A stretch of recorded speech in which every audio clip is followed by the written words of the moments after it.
Madam President. The senator from Delaware. Madam President, I ask unanimous consent that the quorum call be vitiated. Without objection. Madam President, I ask unanimous consent to speak for up to 30 minutes as if in morning business and to engage in a colloquy with the senator from Maine. Without objection.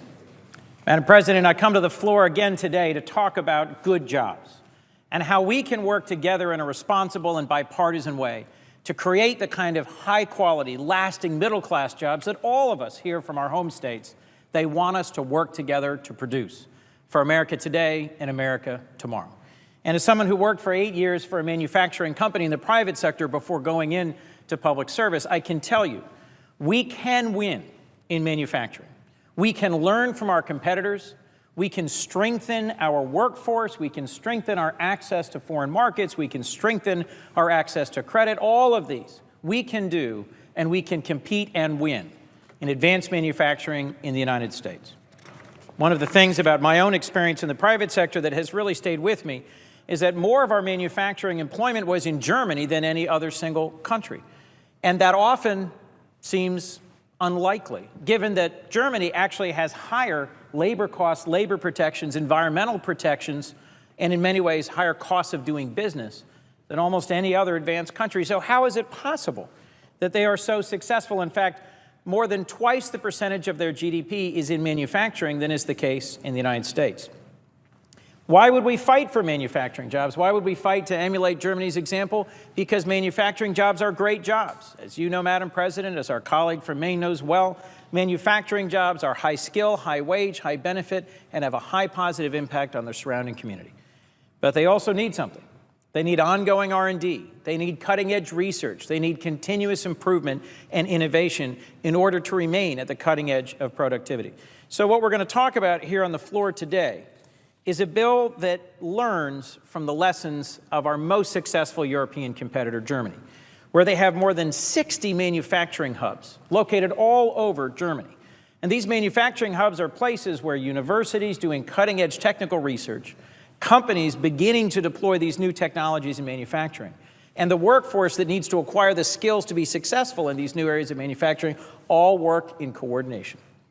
That's something that we can, by working in a bipartisan way here in this Senate, advance and advance rapidly here in the United States. So we're going to talk together today, the senator from Maine and I, about a bill, the Revitalize American Manufacturing and Innovation Act, which has 14 co-sponsors, an indication of its broad base of bipartisan support. It has long been led by Senators Brown of Ohio and Blunt of Missouri, a bipartisan team.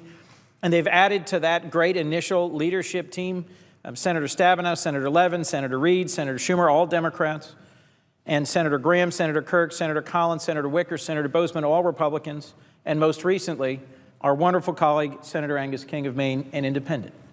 This is a bill that's been endorsed by folks ranging from the National Association of Manufacturers to the U.S. Conference of Mayors to the United Auto Workers and many, many more organizations at the national and local level. An indicator of just how diverse its support is from across the country and across many different sectors. And this is a bill that I have reason to hope can not just get a lot of endorsements from the private sector, not just a lot of endorsements from co-sponsors here in the Senate, but can actually move through regular order to be taken up and considered by the Committee of Jurisdiction, to be then taken up and considered here on the floor and actually signed into law by the President of the United States. I am hopeful that that could happen, partly because this is good policy. There are already a number of hubs that have been established by federal agencies spending money that's already been authorized and appropriated for specific research areas where the Department of Energy and Department of Defense need to do work to develop cutting-edge manufacturing capacity in the United States.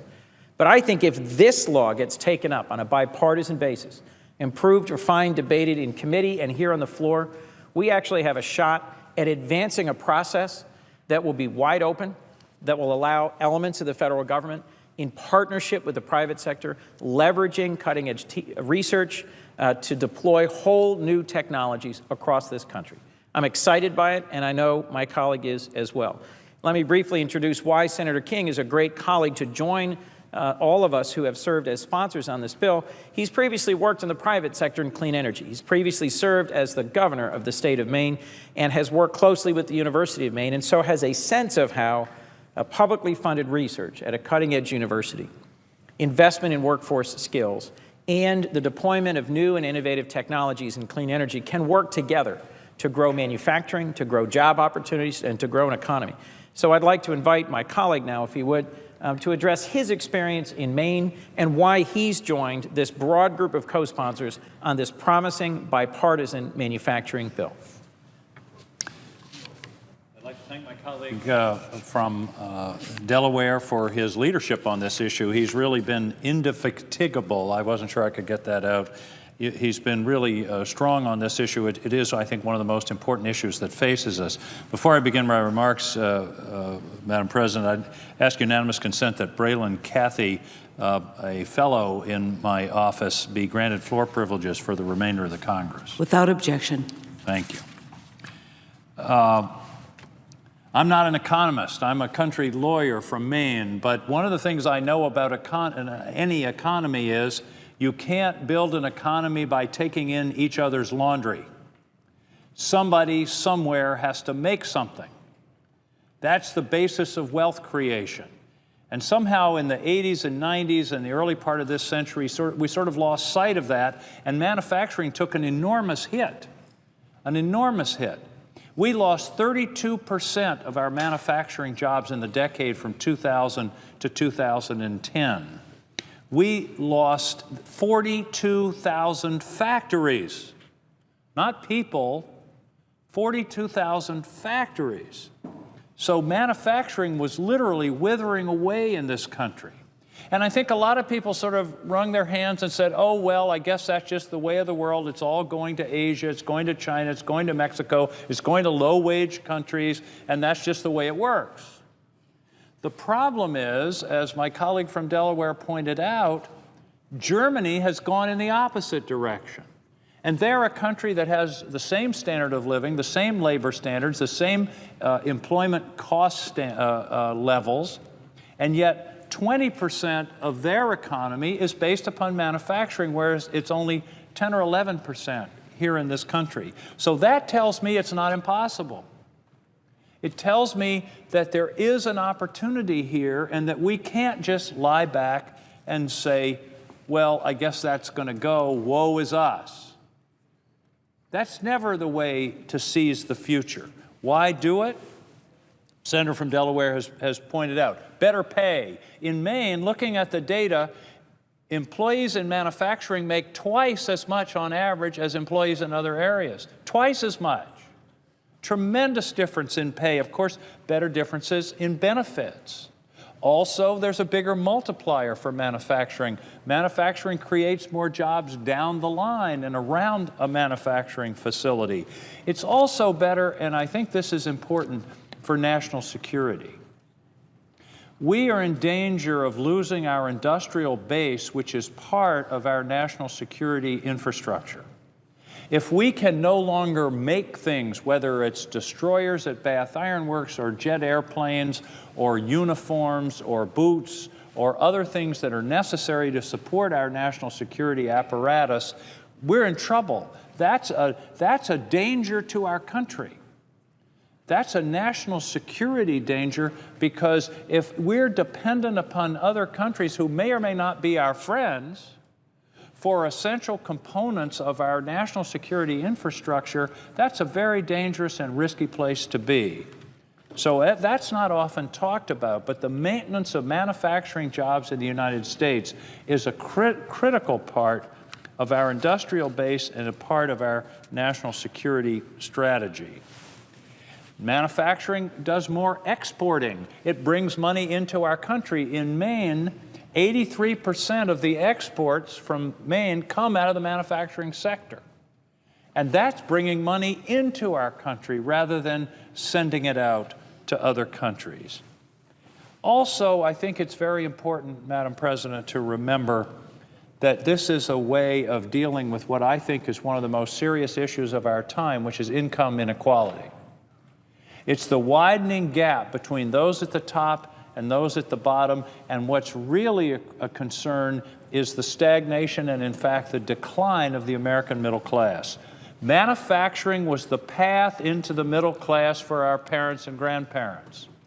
Manufacturing, the manufacturing resurgence after World War II, and by the way, part of that resurgence was based upon the GI Bill, probably the greatest economic development program ever fostered by any government anywhere in the world. But that middle class is in danger. And one of the ways to preserve the middle class and to strengthen it and to deal with this problem of income inequality is more manufacturing and more of those good jobs. Just this year, Madam President, this is the 100th anniversary of one of the most amazing and transformative actions in American corporate history. 1914 was the year Henry Ford doubled the pay of all his workers. Everybody was astonished. His competitors were aghast. The advocates of unbridled capitalism said, how can he do this? Henry Ford was a genius in many ways. But one of his insights was he wanted his workers to be able to buy his products. And one of the problems in our economy today is a lack of demand. The people of the middle class don't have enough income to buy the products, and it becomes a downward spiral. It's a lack of demand that's really at the heart of the weakness of the current economy. And it's because people don't have good enough jobs, and they're not being paid enough. Henry Ford realized if he paid his workers more, and by the way, that munificent sum in 1914 was $5 a day, but that was a doubling of what the rate of pay was everywhere else in the American society at that time. That was a huge breakthrough intellectually, economically, and socially for this country. Okay, we talked about the losses. There is some good news. In the last 2.5 years, we've gained 500,000 jobs. We lost 6 million in that decade, but now we've gained 500,000 back. So something's happening. It's a lot of different things that are happening. The low price of natural gas, I think, is helping to rejuvenate manufacturing. I know it is in Maine. I think there's more innovation happening around the country. People are realizing, I've talked to manufacturers who've been offshore and have come back because they said, well, the offshore factory was a little cheaper, the labor costs were less, but the hassle factor was higher. And what I've learned is I can control costs, I can control transportation, I can control timeliness better if the manufacturing is here in the United States. So what do we do? What do we do if we want to increase manufacturing? We can't wave a wand here in Washington. We can't say, well, go out and create jobs. We have to create an atmosphere that we can create jobs. When my little girl Molly, who's not so little anymore, was in about the 3rd grade, I used to teach her things with mnemonics, where you say the 3 X's or the three Y's or whatever. In this case, if she were here and she was still in the 3rd grade, I'd say it's the 4 P's, Molly. It's the 4 P's that are going to make this happen. The first is a plan. Nothing happens without a strategy or a vision or a plan, and this bill has a vision of how to link innovation and the American economy and manufacturing in such a way as to create and rejuvenate this sector. A plan. You have to start with a plan or a vision. The second P is partnerships, and this bill is based on partnerships. Nothing good happens without partnerships. It's based upon linking the academic world with the manufacturing world with government. Putting those partnerships together, mostly universities and manufacturing, to create innovation, to create new jobs, to create new ways of building wealth. We don't have to look much further than Silicon Valley in California.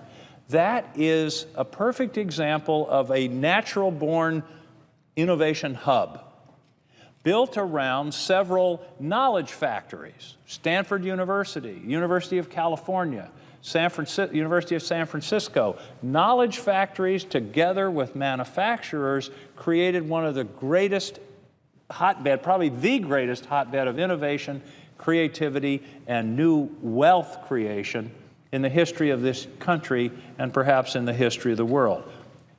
We want to create these kinds of hubs all over the country. putting together the academic community, the business community, to develop the capacity for innovation and creativity. I should mention, it's not part of this bill, but the other thing that I think we have to really do a lot of thinking about here is the skills gap. I got a call right after my election from a Chamber of Commerce director in Southern Maine, and he said, "Senator, we want you to come down and talk about jobs." And I said, "Oh, okay, I will." And I was prepared to talk about how to create jobs and add jobs. And he said, "No, it's not that." He said, "The problem is we've got 500 jobs and we can't fill them. These are good paying jobs in manufacturing, and we can't fill them because the people that we need aren't available with the skills that we need. There's a mismatch." And I believe one of the things we have to do around here is think hard about all the programs. I think there's something like 59 different federal job training programs, how to integrate them, coordinate them, and focus them on business-ready jobs. Not 10 years ago jobs, but the jobs of today, and therefore I think the coordination and cooperation between business and the job training infrastructure has to be much closer than it is today. But that gets me to S 1468. I just think it's a wonderful idea. And one of the best parts of it is that it's bipartisan. This is an idea that is supported, Sherrod Brown and Roy Blunt were the spearheads of it, and then we've got people like Roger Wicker, the senator from Mississippi or senator from Delaware. We've got a good bipartisan group from around the country, geographically and across party lines, and this is what we have to do. Why is it so important? Because what drives new manufacturing jobs is innovation. When I was governor of Maine, somebody gave me a cap, and on it said, "Innovate or die." Bill Gates once famously said, "Every product we make today is going to be obsolete in 5 years. The only question is whether we make it obsolete or someone else does." Innovation is the heart of this economy. And that's why we have to put together the knowledge factories with the real factories. The knowledge factories, the university, like the University of Maine that has the Advanced Composites Lab, that has created amazing new ways to deal with composites. One of their creations is the bridge in a backpack. The bridge in a backpack is a composite system, which I've seen in action. They're long tubes made of fiberglass. You spread the tubes out, fill them with concrete, mold them into the shape that you want, and in about 3 or 4 days you have a bridge. And you put the deck over. It's a wonderful system. It came out of the University of Maine. Now it's being used across the country. The other piece I like about this is this isn't a government program. Government is the catalyst, the convener, the pulling together of these hubs, and that's, I think, our function. We shouldn't be doing it, we shouldn't be steering it, but we should be launching it. And that's what this bill is all about. Does it solve all the problems of manufacturing? Of course not. There are dozens of things that we have to do in order to support this industry, whether it's tax reform, job training, or innovation hubs and more support for R&D. All of those things we have to do. But this, I think, is one of the most important, and we don't have to guess about it. It works in Germany.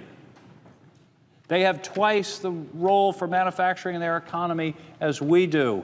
It works. So let's see what we can do here with the same idea. So I compliment the senator from Delaware and the others who have led this bill. I'm just delighted to be able to tag along. I think this is a great idea. It really can make a difference, and I think we'll see that difference in the coming years. Madam President, thank you. I yield the floor. I'd like to thank my colleague from Maine for sharing his personal experience, both as governor and his work in partnership at the University of Maine and their Composite Center, and his understanding of the importance of a modern, skilled workforce in order to take advantage of the work that we are hoping to catalyze through this bill. If I were to just summarize across 3 large areas, this bill, if enacted, would take advantage of linkages, leverage, and labor, in a way that would grow lasting middle-class jobs. All of us here want to work together to find a way to give American workers and families a fair shot, to give them a fair shot at the kind of middle-class quality of life that dominated over the last 50 years. And as my colleague said, it was because of the GI Bill and its investment in education. It was because of innovation and competitiveness. It was because of a skilled workforce that we were able to really dominate the world in manufacturing for much of the last 50 years of the last century. If we are to seize this moment and regain our global leadership, not just in the productivity of our manufacturing, but also in the base and the employment of our manufacturing, we have to do the sorts of things that this bill imagines. We have research being done in national labs, in federally funded national labs, fundamental research. That's wonderful. We've got applied research on things like composites being done at the University of Delaware and the University of Maine and every other state university that does higher research. And we've got manufacturers trying to take advantage of new technologies and new opportunities.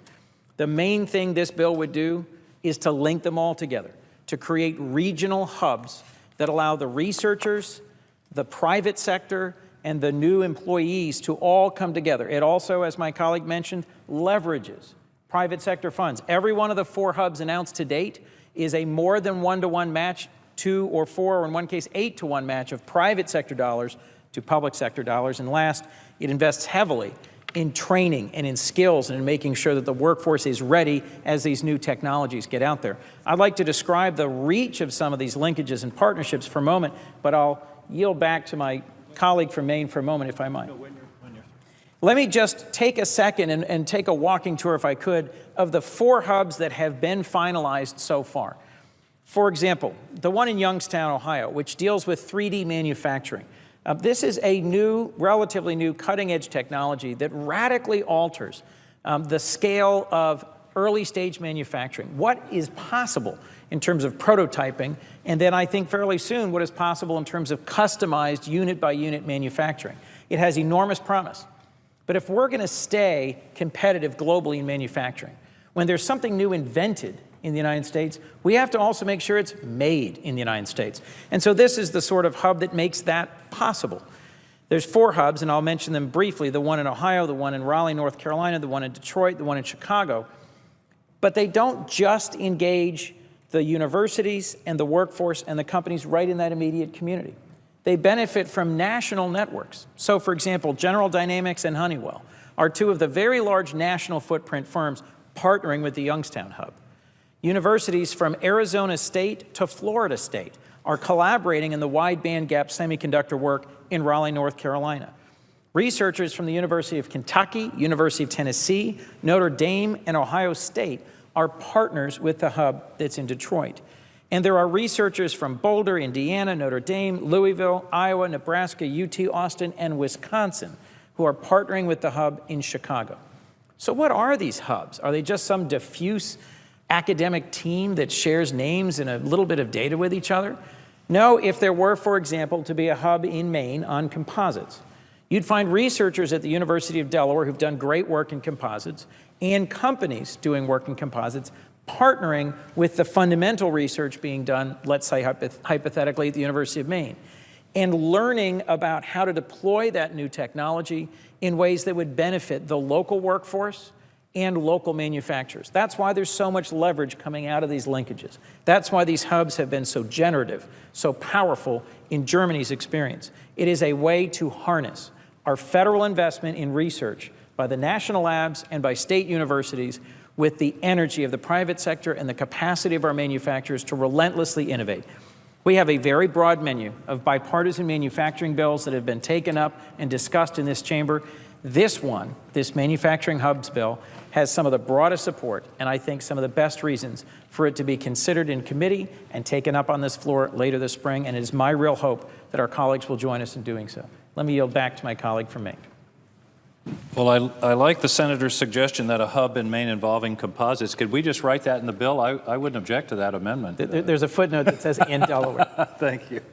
I think this is such an important idea, and in my comments I outlined how we get here. We start with a vision or a plan, which the bill entails. We start with partnerships, which is really the essence of the bill, but there are 2 more pieces. There are 2 more Ps. One is perseverance.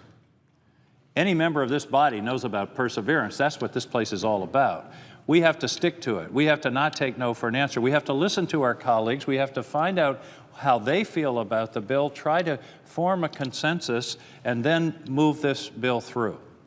Last Friday was the 100th birthday of Ed Muskie of Maine. Ed Muskie was the father of the Clean Air Act and the Clean Water Act. And talk about perseverance. He spent 2 years, hundreds of hearings, hundreds of hours of markup, and ended up with that bill passing the United States Senate unanimously. Unanimously. That's a monument to perseverance. Now, normally I would say those are the 3 Ps: plan, partnership, perseverance. But I think there's one more, and I'm sure my colleague from Delaware agrees with me. Nothing's going to happen without passion. We got to care about this. The people of America have to care about this. We have to say, this is something we're going to do. We're going to rebuild the manufacturing center that made this country what it was, sector that made this country what it was. And we're going to have to do it with passion and commitment. And I believe this bill is an opportunity to restart that process. And it will, as I mentioned earlier, it can change us and provide benefits everywhere from higher wages to better national security to a stronger middle class. A plan, a partnership, perseverance, and passion. That's what changes the world. Thank you, Senator.